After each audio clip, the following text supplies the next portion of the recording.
France 33-9 over the US. Now that looks like a bit of a hiding, kind of like my nose has been taken today with all the sneezing I've been doing. But to be fair, the US had a pretty good game up until about an hour.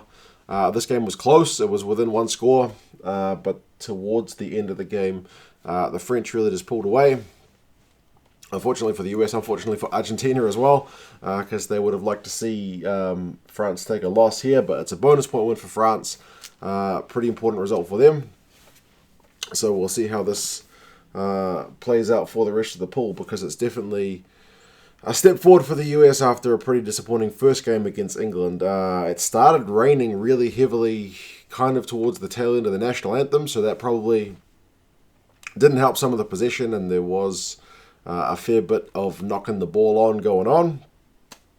Pretty loose, but most of it early on was being played in the US half. 6 minutes, Huget gets the first try. Lopez with a kick through, and that will become a theme throughout this game. He kicks it through. The previous time Lopez had the ball, he ran it, so it was kind of like a little trick thing that, am I going to run it, am I going to pass it, which is what you want from your number 10. Setiano actually had a good run up in the lead up to that try, and that was 7-0 to France early. 10 minutes, the USA go through a few attacking phases. They win penalties. Their maul goes close, but then when they have a second maul after the first maul winning a penalty, France managed to push that one into touch. So France kind of holding on. Eventually, though, 16 minutes, that's when they win the penalty. 19 minutes is when McGinty slots it over. Maybe 17 minutes when they won it. But either way, the US got a penalty to make it 7-3. 25 though, Raka got a try. Again, it was from a Lopez kind of perfectly weighted kick. And it was a perfect take from Raka as well, whose hands during this game were less than all that reliable. It did seem, and the commentators mentioned this as well from my feed, that the harder the pass to take, the more he would take it, whereas the easy ones, he was kind of letting down. 30 minutes, the US go 10 phases, they get advantage, they go near the French line. The US get a warning about kind of conceding penalties. Sorry, the French get a warning, but the US decide to take 3. It might have been an opportunity to put the pressure on, but it was a penalty right up in front, so they took the points in the bank. Made it 12-6. And that's kind of how it went in at halftime, with the possession stakes actually in favor of the US, 55. The territory in favor of the US, 56%. Penalties conceded the first half was 8-1, with France conceding 8 penalties. You can see why they were on a yellow card warning.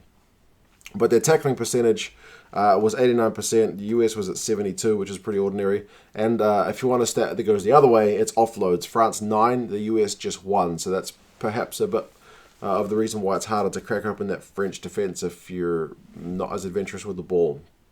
Second half, France turned down early 3.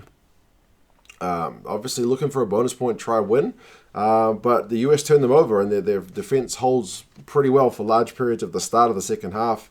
Interestingly, France changed their props at about 45. Well, they changed the whole front row very early on in the second half, whereas the US kept their guys on a lot longer. 49 minutes, France have a big break. Gatun has got some serious gas on him. He throws a long pass out to Raka, who looks to go in to score, but the pass is a wee bit forward, so that one's called back. Good spotting by the ref. 54 minutes, the US defence holds. McGinty tries to kind of run it out of his own 22. He gets caught. They clear it. And then Tio, who had a pretty good game at fullback at times, sometimes caught out of position, but for the most part pretty good. He put a lot of pressure on the French guys when they had the ball.